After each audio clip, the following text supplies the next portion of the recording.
ममता सरकार को बड़ा झटका। सुप्रीम कोर्ट ने ईडी अफसरों पर दर्ज पर लगाई रोकाई। पैक दफ्तर ईडी रेड मामला सुप्रीम कोर्ट पहुंच चुका है। ईडी ने ममता सरकार और बंगाल पुलिस पर जांच में साक्ष्य छीनने का आरोप लगाया है। पश्चिम बंगाल की राजधानी कोलकाता में पिछले दिनों आईपैक के दफ्तर हुई ईडी रेड का मामला अब सुप्रीम कोर्ट पहुंच चुका है। ईडी ने बंगाल पुलिस अधिकारियों पर ममता सरकार की मदद करने का आरोप लगाते हुए सुप्रीम कोर्ट में याचिका दायर की है और कोर्ट में सुनवाई हुई।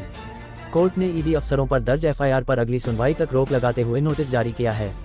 अदालत ने सरकार से 2 हफ्ते में जवाब मांगा है। कोर्ट ने कहा कि एजेंसी की जांच में दखल नहीं दिया जा सकता है। Justice PK. मिश्रा ने आदेश दिया कि ईडी अधिकारियों के खिलाफ दर्ज पर अगली सुनवाई तक स्थगित रहेंगी।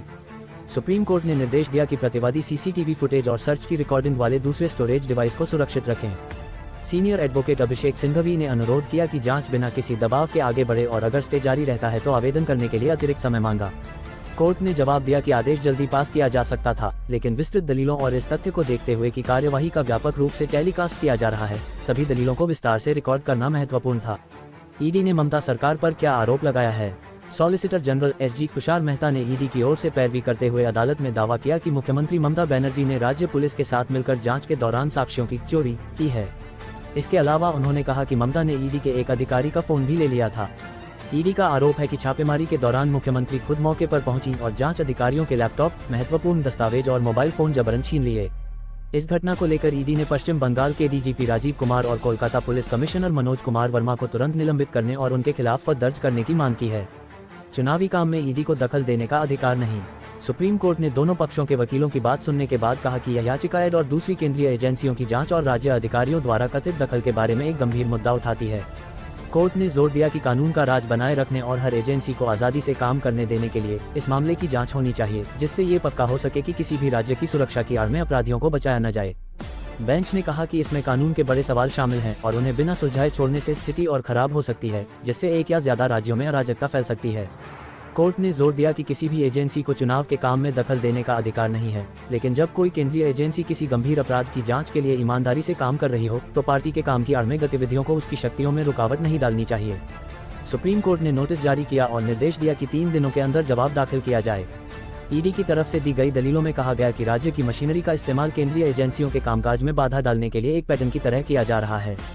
कोर्ट अब इस मामले में संवैधानिक मर्यादाओं और कानून व्यवस्था की स्थिति की समीक्षा कर रही है। यह कोई अकेली घटना नहीं। सुप्रीम कोर्ट को बताया गया कि ममता बनर्जी आईपीएसी परिसर में इस जानकारी के आधार पर गई कि उनकी राजनीतिक पार्टी से संबंधित सामग्री हटाई जा रही थी। सीनियर वकील कपिल सिब्बल ने दलील देते हुए कहा कि आईपीएसी में चुनाव से संबंधित दस्तावेजों को छोड़कर ईडी की जांच से संबंधित कुछ भी नहीं था, जिससे एजेंसी का कोई लेना देना नहीं था। उन्होंने आगे कहा कि तृणमूल कांग्रेस की चेयरपर्सन और जेड श्रेणी की सुरक्षा प्राप्त शख्स होने की वजह से जब वे प्रतीक जैन के परिसर में गई तो पश्चिम बंगाल के डीजीपी का उनके साथ होना उनका कर्तव्य था। सुप्रीम कोर्ट ने प्रवर्तन निदेशालय ईडी की दलीलें रिकॉर्ड की, जिसमें कहा गया कि जब ईडी के अधिकारी आईपीएसी ऑफिस में रेड कर रहे थे तब कोलकाता पुलिस के डिप्टी कमिश्नर, पुलिस कमिश्नर और बाद में मुख्यमंत्री ममता बनर्जी पीएमएलए सर्च में दखल न देने के साफ अनुरोध के बावजूद परिसर में घुस गए। ईडी ने कहा कि यह कोई अकेली घटना नहीं थी और सीबीआई जांच के दौरान एक पिछले मामले का हवाला दिया जिसमें केंद्रीय एजेंसियों द्वारा जांच किए जा रहे परिसरों में दखल देने का एक पैटर्न दिखा था। ये भी बताया गया कि ईडी द्वारा इकट्ठा किए गए सबूतों को गैर कानूनी तरीके से ले जाया गया और पश्चिम बंगाल पुलिस ने ईडी अधिकारियों के खिलाफ दर्ज की है। एसजी ने कहा कि इस तरह के दखल से केंद्रीय एजेंसियों के लिए बड़े घोटालों से जुड़े मामलों की जांच करना मुश्किल हो जाता है। ईडी ने कोर्ट को यह भी बताया कि जब यह मामला कलकत्ता हाई कोर्ट में दायर किया गया तो तृणमूल लीगल सेल ने कथित तौर पर व्हाट्सएप मैसेज भेजकर समर्थकों को कोर्ट में इकट्ठा होने का निर्देश दिया, जिससे कार्यवाही में और बाधा आए। निष्पक्ष जांच नहीं होगी। ईडी ने आरोप लगाया है कि पश्चिम बंगाल की मुख्यमंत्री ममता बनर्जी आरोपी हैं और उन्होंने राज्य के डीजीपी राजीव कुमार की मौजूदगी में चोरी की। एक पीएसी छापे को लेकर राजीव कुमार को सस्पेंड करने की ईडी की याचिका पर बहस करते हुए एजेंसी की ओर से पेश हुए एसजी राजू ने घटना की सीबीआई जांच की मांग की। उन्होंने कहा, पश्चिम बंगाल में निष्पक्ष जांच नहीं होगी क्योंकि मुख्यमंत्री, डीजीपी वगैरह पर आरोप लगे हैं। एएसजी ने कहा कि आरोपों की गंभीरता के बावजूद मुख्यमंत्री या सीनियर पुलिस अधिकारियों के खिलाफ कोई एफआईआर दर्ज नहीं की गई है। उन्होंने आगे कहा कि अगर राज्य पुलिस पर दर्ज भी करती है तो उसकी जांच और कार्रवाई इस तरह से की जाएगी जिससे भरोसा नहीं होगा। पश्चिम बंगाल सरकार और पुलिस की तरफ से पेश हुए सीनियर वकील अभिषेक मनु सिंघवी ने कहा कि पश्चिम बंगाल की मुख्यमंत्री Mamata Banerjee Z class protective हैं, जिसका मतलब है कि वह जहां भी जाएंगी पुलिसकर्मी उनके साथ रहेंगे। सिंघवी ने सुप्रीम कोर्ट से कहा, चाहे वह मुख्यमंत्री हो या किसी पार्टी के अध्यक्ष, वह जेड क्लास प्रोटेक्टिव हैं। सुप्रीम कोर्ट में आईपीएसी की सुनवाई के दौरान जुबानी जंग छिड़ गई, जिसमें ईडी ने कोर्ट से अपील करते हुए कहा कि वह ऐसे मामलों में वकीलों को मीडिया से बात करने से रोकने के लिए साफ गाइडलाइन बनाने पर विचार करे जिनमें वे पेश हो रहे हैं। एड ने सॉलिसिटर जनरल तुषार मेहता के जरिए दलील दी कि प्रेस कॉन्फ्रेंस के जरिए पब्लिक कमेंट्री चल रही कार्यवाही को प्रभावित कर सकती है और न्यायिक प्रक्रिया को कमजोर कर सकती है। इस दलील का जवाब देते हुए वकील कपिल सिब्बल ने पलटवार किया कि ऐसी कोई भी रोक जांच एजेंसियों पर भी समान रूप से लागू होनी चाहिए। सीबीआई और एड जैसी एजेंसियां नियमित रूप से अपनी पसंद के पत्रकारों की चुनिंदा जानकारी लीक करती हैं। कपिल सिब्बल ने कहा, उन्हें पता था कि वहां चुनावी सामान है, इसीलिए वे वहां गए। उन्हें पता था कि उस ऑफिस में एक कॉन्ट्रैक्ट के तहत गोपनीय चुनावी सामान है।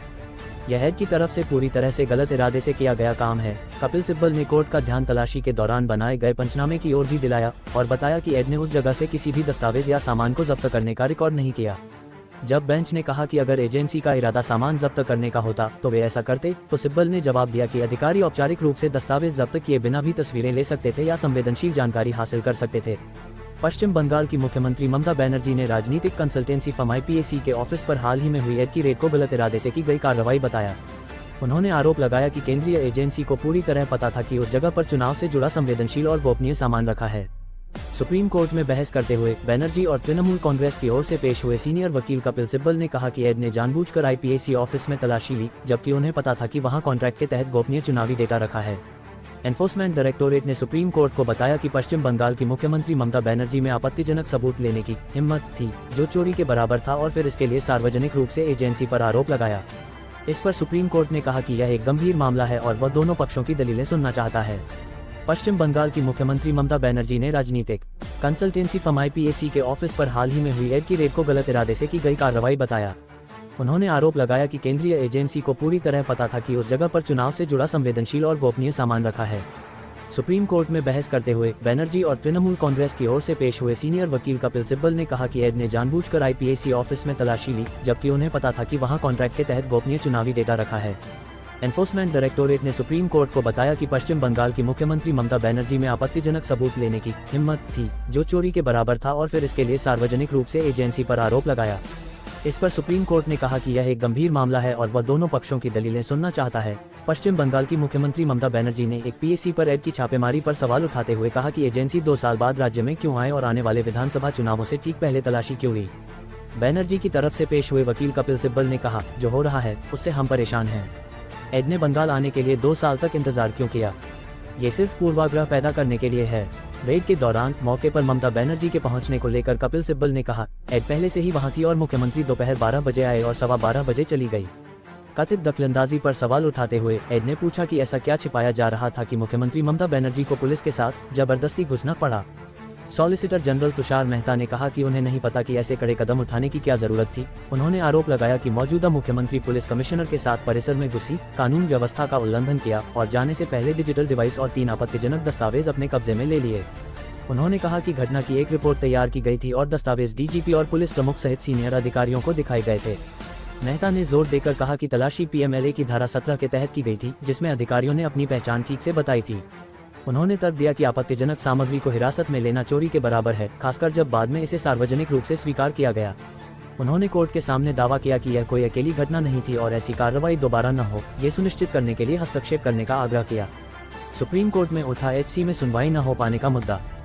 सॉलिसिटर जनरल ने कोर्ट को बताया कि हंगामे की वजह से हाई कोर्ट की सुनवाई स्थगित कर दी गई थी। इसके बाद TMC और एड के वकील आपस में बहस करने लगे थे। ऐसी स्थिति को देखकर सुप्रीम कोर्ट ने कहा कि यहाँ हंगामा मत करिए। SG ने आरोप लगाया कि कोर्ट में हंगामा अचानक नहीं हुआ था।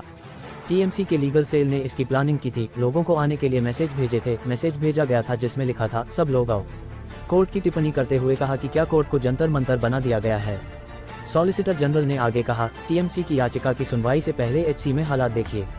अदालत को एंट्री के बारे में एक एडवाइजरी जारी करनी पड़ी थी। यहाँ तक कि SG को भी अंदर नहीं आने दिया जा रहा था, उनका माइक म्यूट किया जा रहा था। इस पर कोर्ट ने कहा कि माइक तो कोर्ट के कंट्रोल में होता है।